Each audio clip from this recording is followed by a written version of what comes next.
In the span of a single night, how does a living city become a sealed time capsule, and why did so many people stay until it was too late? This is the story of Pompeii, a Roman town of shops, temples, and crowded streets, where families ate dinner, slaves finished their work, and travelers paid for rooms unaware that the mountain above them was counting down. When Vesuvius erupted in AD 79, it didn't burn Pompeii with rivers of lava. Instead, it smothered it with falling pumice, collapsing roofs, choking air, and then at the end waves of scorching ash and gas that moved faster than anyone could run. Thousands died across the region, and the exact number may never be known, but the dead left behind a rare kind of evidence: the shape of ordinary life, frozen at the moment it broke. Tonight, we'll follow the disaster through the critical hours, what happened, why it unfolded the way it did, and what Pompeii still teaches us nearly 2,000 years later. Pompeii did not feel like a city waiting to die. It felt like a city recovering. 17 years earlier, in AD 62, a major earthquake shook the Bay of Naples, damaging buildings, cracking walls, and forcing long repairs. Even by 79, construction still echoed through some streets. Scaffolding, fresh plaster, and half-finished rooms. People lived with that memory the way humans often live with risk. They adapt. Small tremors became part of the background. Repairs became routine. And the mountain, green, wide, and seemingly calm, was just part of the view, a familiar presence above vineyards and villas. They had no modern volcanology, no seismographs, no alert system. To most, Vesuvius was not a threat. It was landscape. Pompeii itself was a place built for movement and trade. Its streets carried carts and footsteps toward the Forum, the political heart of town. Water ran through fountains and public baths. Bakers fed ovens. Fish sauce makers bottled their sharp, salty product for export. In courtyards, families cooked and argued and prayed. In taverns, men drank, gossiped, and rolled dice. Wealth sat beside poverty. Grand houses with painted walls stood near cramped rooms where laborers slept. And like many Roman towns, Pompeii's society was layered: free citizens, freedmen building new lives, enslaved people powering households and businesses. The city had a pulse, and the day of the eruption began as if that pulse would keep going. So what changed? A plume.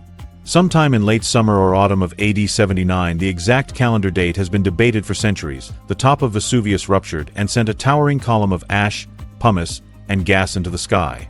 For a long time, a traditional date of August 24th circulated from manuscript copies of Pliny the Younger's letters.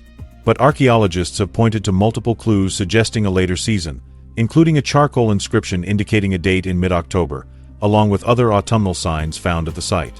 What matters for our story is not the day on a modern calendar, but the reality on the ground. The eruption began, and a normal morning became a crisis measured in minutes. We know about the beginning because someone watched it from across the bay and later wrote it down. Pliny the Younger, a Roman administrator, described seeing an enormous cloud rising like a pine tree-tall trunk, spreading crown and image so vivid it still shapes how we picture explosive eruptions.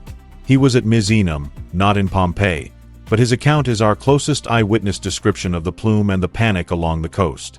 His uncle, Pliny the Elder, commanded the Roman fleet nearby and sailed out toward the disaster, part rescue mission, part scientific curiosity. That decision would kill him. In Pompeii, the first deadly problem wasn't fire. It was weight. Ash and pumice began to fall, first lighter, then heavier, accumulating hour after hour. Stratigraphic studies of the deposits show that Pompeii endured a long phase of pumice fall before the final surges arrived, with the eruption's early stage lasting many hours. Imagine what that means at street level: visibility shrinking, air turning gritty, every breath tasting like stone dust. Roof tiles clatter, then crack. Wooden beams groan. Courtyards fill like bathtubs with pale, floating rock. Outside, people look up, trying to understand what they are seeing. Is this a storm? A god's warning? A local fire on the mountain? And then the unnatural detail: the sound. A continuous roar, like the earth tearing. At first, some people likely ran toward the gates, toward the sea, away from the ash. But here is the question that keeps returning: why didn't everyone flee immediately? The answer is messy and painfully human. Some residents may have believed the worst would pass. Others were elderly, sick, or responsible for children.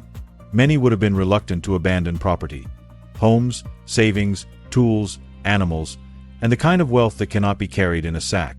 And for enslaved people, the choice may not have existed at all. Even if you wanted to escape, where would you go? Roads could be crowded, ash could make walking slow, falling stones could wound or kill. The sea, too, was dangerous, with waves disturbed and boats overloaded. Disasters don't just threaten bodies, they trap decisions. As the pumice built up, Pompeii's architecture became a hazard. A Roman roof is not designed to hold endless falling rock.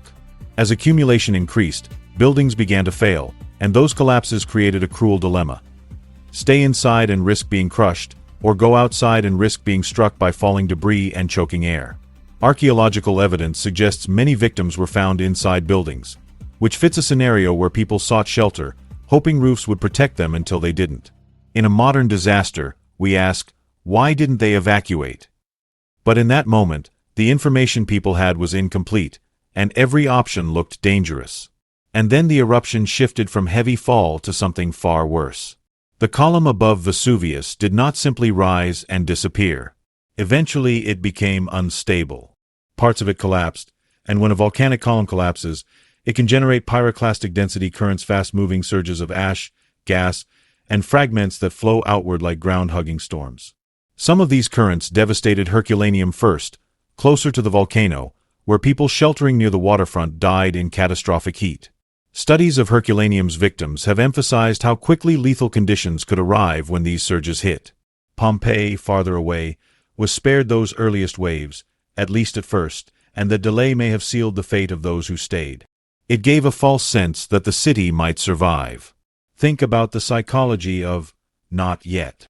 The ash is terrible, but you're still alive. The buildings are damaged, but some are standing. You hear distant rumbling, but the city hasn't been erased. That thin thread of normality can keep people in place. You tell yourself, one more hour, one more decision, one more attempt to protect what you own. Meanwhile, the mountain keeps rewriting the rules. Now let's narrow into the title's promise. Pompeii in 8 hours, the stretch of time when the city's options collapse. Not the full lifespan of the eruption, which likely unfolded over roughly a day, but the period when the situation in Pompeii turns from survivable to lethal. As pumice continues to fall, streets become uneven and unstable.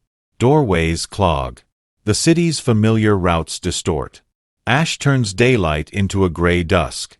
When people try to move, they must step through drifts that rise toward the knee and then higher. Every breath becomes labor, especially for children and the elderly. And the air itself, filled with fine particles, can inflame lungs and trigger panic. In disasters, panic isn't irrational. It's a body reacting to suffocation. Somewhere in the long night, Pliny the Elder reached the far side of the bay. According to his nephew, he tried to calm people, to offer reassurance, to interpret what was happening.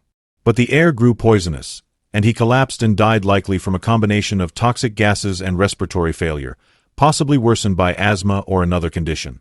His death matters not just as a famous casualty, but as proof of how far the eruption's effects extended. This wasn't a local inconvenience. It was a regional catastrophe unfolding in real time. Then came morning, or something like it. Because the sky over Pompeii did not brighten as it should. Ash and cloud filtered the light into an eerie dimness. At this point, the eruption entered its final and most lethal chapter for Pompeii. Major pyroclastic surges reached the city. These were not slow lava flows you could walk away from. They were fast, hot, and violent. Stratigraphic research reconstructs surges powerful enough to engulf Pompeii, depositing thick layers and killing those who remained. The mechanism of death, based on modern studies and the condition of remains, was not being buried alive in a slow sense, but rapid asphyxiation and heat shock as the surges flooded streets and buildings. Some studies have described how quickly lethal conditions could take effect once the surge arrived, on the order of minutes. Picture the moment a surge enters the city. It is not a wall of flame you see from far away. It is more like a storm front, a rolling darkness that moves with speed and pressure, pushing ash into every gap. Doors, windows, courtyards, none of them seal against it. The surge carries heat, but also a crushing density of fine material that lungs cannot handle. If you are outside, you are overwhelmed. If you are inside, the ash can invade and suffocate you anyway. And if you are deep under fallen beams, you may avoid the highest heat for seconds or minutes, but you are still trapped in air that cannot sustain life. This is the brutal answer to the question, how could an entire city be frozen? Not by magic, and not by instant petrification, but by the physics of volcanic disaster, a long rain of pumice that breaks structures and delays escape, followed by surges that erase the final pockets of survival. In that sequence, Pompeii becomes both a grave and an archive. And what about those who did escape? Many did. The evidence inside Pompeii suggests that a significant portion of the population fled before the final surges, which is why the number of bodies found while haunting is not equal to the city's full population. Yet across the wider region, the eruption's death toll was higher. Estimates vary, and certainty is impossible, but sources commonly cite thousands dead across multiple towns and villas around the bay. The tragedy is not that everyone died, but that so many died while others, sometimes neighbors, sometimes family, managed to leave. Survival, in disasters, is often uneven, shaped by timing, mobility, luck, and social position. After the surges, Pompeii lay buried under meters of volcanic material. The city was not simply abandoned, it was sealed. Over time, memory blurred.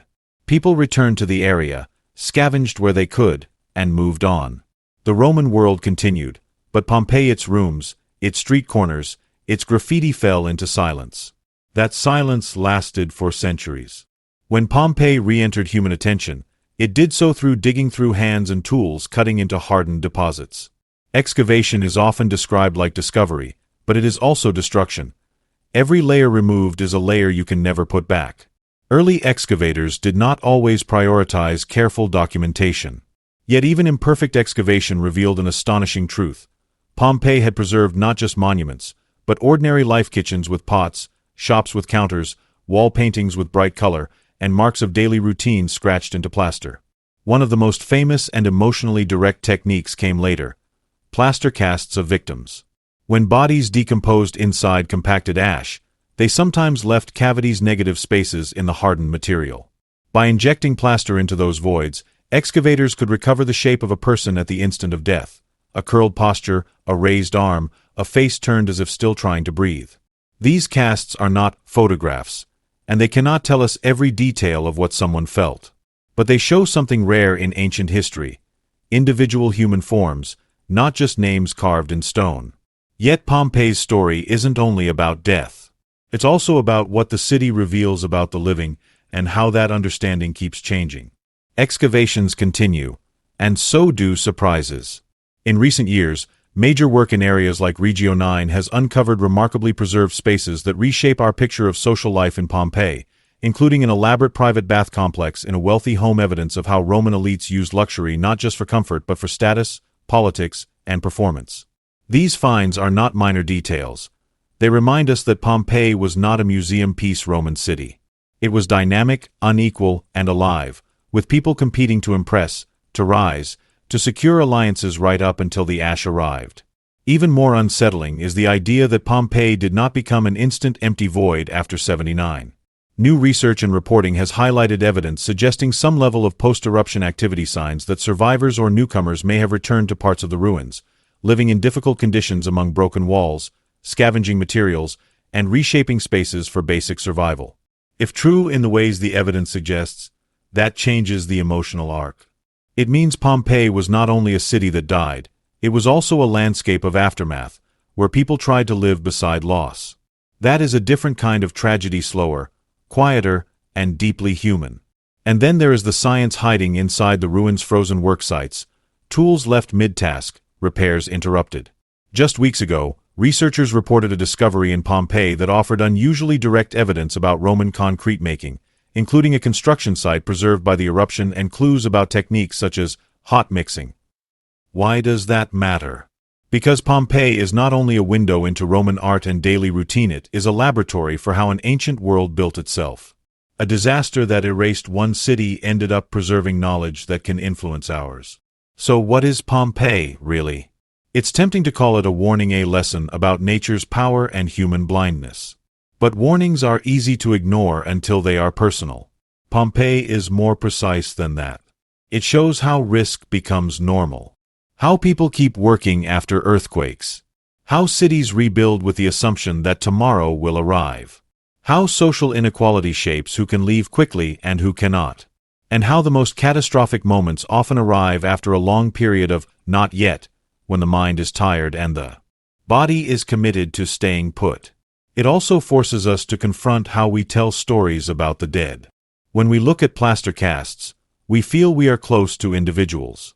But we must be careful. The cast is a shape, not a voice. Pompeii cannot give us every name, every relationship, every reason someone stayed. What it can give us is something rarer than certainty. Evidence. A city laid out like a map of choices, some that saved lives, some that did not. And when we follow the chain of events, the long pumice fall, the collapsing roofs, the delayed decision-making, the final surges, we see that the 8 hours were not just a countdown on a clock. They were a narrowing corridor of possibility. Why does this still grip us, 2,000 years later? Because Pompeii collapses the distance between ancient and modern. You can stand in a doorway and recognize the shape of a home. You can see a street corner and imagine the noise. You can read a wall and feel the urge behind it, to be remembered, to joke, to complain, to boast. The disaster did not erase humanity. It preserved it, sometimes beautifully, sometimes brutally. And Vesuvius still stands there today. Not as a character in a morality tale, but as a real volcano in a real region filled with real people. The story of 79 is not simply that nature is strong. It's that human life organizes itself around danger until danger interrupts the pattern. Pompeii reminds us that civilization is not only made of marble and law and art. It is also made of timing, infrastructure, trust, and the fragile assumption that we will have time to decide later. If you made it to the end of this film, take a second to tell me what you think Pompeii's ruins reveal most clearly: the power of the eruption or the choices people made before it was too late. And if you want more documentaries like this grounded in real evidence, told with a clock ticking, please like the video, subscribe, and comment one question you'd like answered next. If you could witness one moment from Pompeii's final day, would you choose the first falling ash, the desperate attempt to flee, or the silent aftermath, and why?